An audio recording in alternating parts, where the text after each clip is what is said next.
Finding help and answers to hearing loss is tough. More than 1 million people with hearing loss could actually benefit from cochlear implants. The reason many don't take advantage of this technology is that they don't know it's an option for them.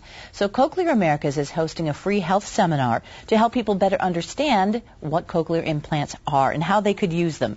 Joining me today is Cochlear clinical audiologist Allison Mester with Cochlear Americas, along with Connie Jacobs, a cochlear implant recipient. Ladies, it's so nice to have you both here. Thanks. It's a pleasure to be here. Allison, I'm going to start with you with an explanation of what cochlear implants are. And I didn't realize it had been around now for 30 years. It has. It's been around. The technology is skyrocketing, just like computers. Cochlear implants keep getting better and better. So really what a cochlear implant is...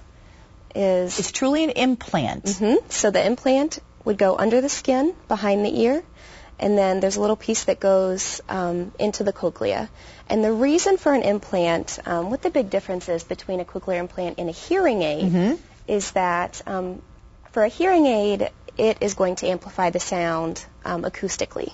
Okay, so just the sound that's coming in, it's going to amplify, and the person's going to hear it with their normal system. And this is the cochlear implant external processor. Well, there's two parts. There's two parts. There's the internal, and this is the external. So what really is going on with the external processor is that it is stimulating the acoustic nerve directly. So the damaged part of the cochlea, or the ear, that is making the sound a little bit distorted is going to be bypassed. So sometimes if a hearing aid is providing sound into the ear acoustically, it can make the sound louder, but it may not be able to make it clearer. So that's what the cochlear implant is striving to do, is take that sound directly to the auditory nerve so the brain can interpret it more clearly. Wow, so this is for folks who really do have some serious hearing damage. Yes. Inside their ear. Mm-hmm. It's severe to profound hearing loss. So it is approved for children and adults, but it is a more... if you're not benefiting from hearing aids, if hearing aids really aren't giving you the help that you need, you may be a cochlear implant candidate. Interesting stuff. And Connie, welcome to you. And you were a teacher here in Central Ohio, but you had to give that up because you couldn't hear.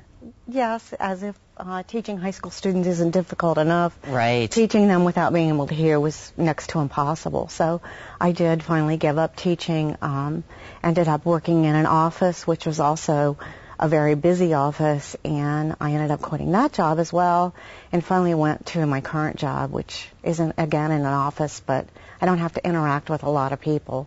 Of course, now it makes no difference to me because I could walk back in the classroom. You had the cochlear implant. Right, because I have bilateral cochlear implants, and I can hear again. Are you amazed at what you could hear and what you were missing, Connie? Oh, absolutely. It got to the point where my husband was like my caregiver. He would answer questions for me. When the waitress would ask, what do you want on your toast or whatever, he would have to answer for me because I didn't know what they were saying. Now I just go for it and pretty much, in my opinion, function like a normal hearing person. Yeah, that has to be amazing. And I bet you really did at some point feel kind of cut off from part of the world because you weren't hearing everything that everyone else was hearing. Was it a progression for you, Connie, your hearing loss? Yes, it was. I started in about my late 30s and got my first implant when I was 54, and the second one about 18 months later. Well, is it a difficult process, Allison? You mentioned children can use these as well. So, but it is surgery. It is surgery. But, you know, it's really what we want to stress is it is a change of quality of life. You know, for people who are using hearing aids, a lot of people with hearing loss, hearing aids are great. But for those people, there's over 1 million people in the United States that are candidates for cochlear implants that could really improve their quality of life. Well, that's why you're here, because you have a health seminar.